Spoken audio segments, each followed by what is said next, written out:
10x8 photography frame that I got from Amazon. Comes with several pieces that you can make it is wider depending on what you need.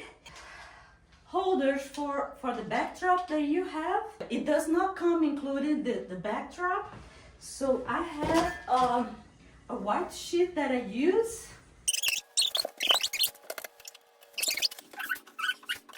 Could also make a birthday party panel in here and put some balloons. It would stay still for a birthday party, for a photo shoot, and I'm really happy with this.